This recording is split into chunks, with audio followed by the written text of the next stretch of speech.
Hello, hello, bonjour à tous, j'espère que vous allez bien, j'espère que vous allez très bien, moi c'est la forme parfaite. Voilà, je suis Maria Bossolo, votre consultante RH, et vous savez déjà que sur notre chaîne, on n'aborde que des thématiques qui ont trait à la gestion des ressources humaines. Alors aujourd'hui, comme d'habitude, on va aborder une thématique très simple. La thématique c'est « Que dit la loi ?» Que dit la loi?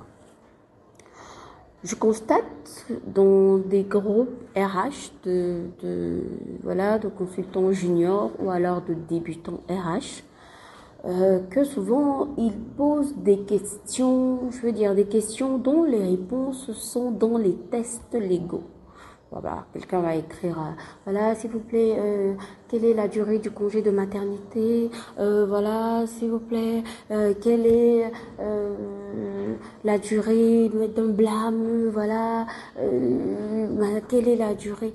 Il y a des questions dont les réponses sont écrites exactement dans la loi, exactement dans une convention collective, exactement écrite dans un document interne de votre entreprise. C'est pourquoi le message d'aujourd'hui, c'est que dit la loi? Avant de poser une question, regardez déjà ce que le code de travail dit par rapport à la préoccupation que vous avez.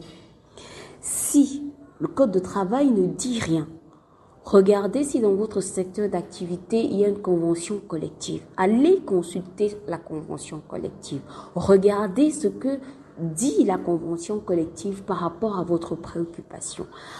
Si vous avez pas quelque chose sur la convention collective, regardez dans votre manuel de procédure interne.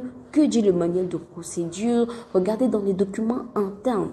C'est après avoir questionné ces différents documents-là et que vous n'avez pas de réponse que vous pouvez maintenant venir, dans un forum ou bien poser de manière claire votre préoccupation. Et là même, l'orientation devrait être, j'ai regardé dans le code de travail, j'ai rien trouvé, j'ai regardé dans la convention collective, j'ai rien trouvé, j'ai regardé dans X documents, je n'ai rien trouvé.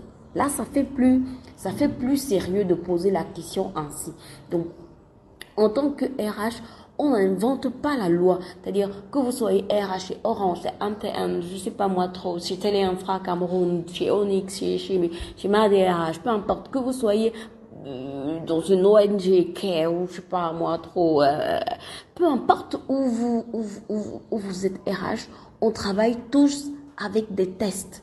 Et ces tests, c'est soit le code de travail, soit la convention collective, soit le manuel de procédure interne. Donc, dans ces différents documents-là, vous aurez au moins des réponses à 90% de ce que vous cherchez comme information. Maintenant, si vous n'avez pas, après avoir fouillé dans ces différents documents, vous ne retrouvez pas ce que vous cherchez comme information. Ok, d'accord. Dans ce cas-là, vous pouvez passer à l'étape supérieure qui est de demander à des aînés, de demander à des confrères, de demander.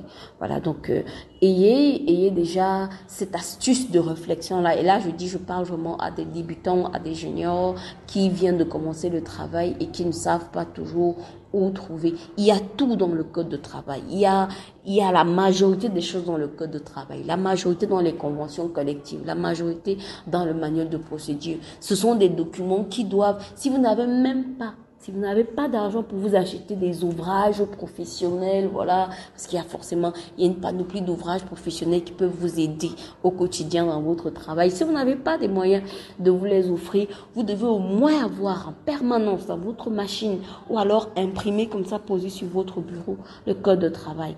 Imprimer, poser sur votre bureau la convention collective, le manuel de procédure de votre entreprise. Ça, c'est la base des bases, le basique, vraiment le niveau zéro de tout débutant.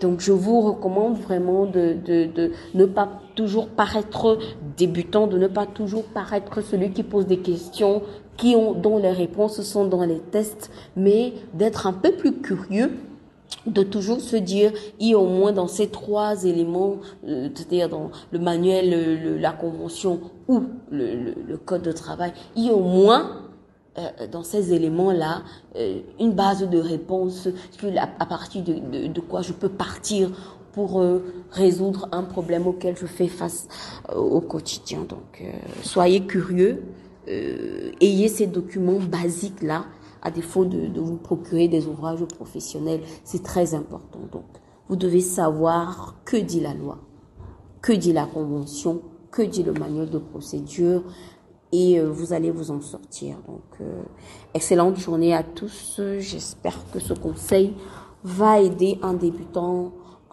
junior.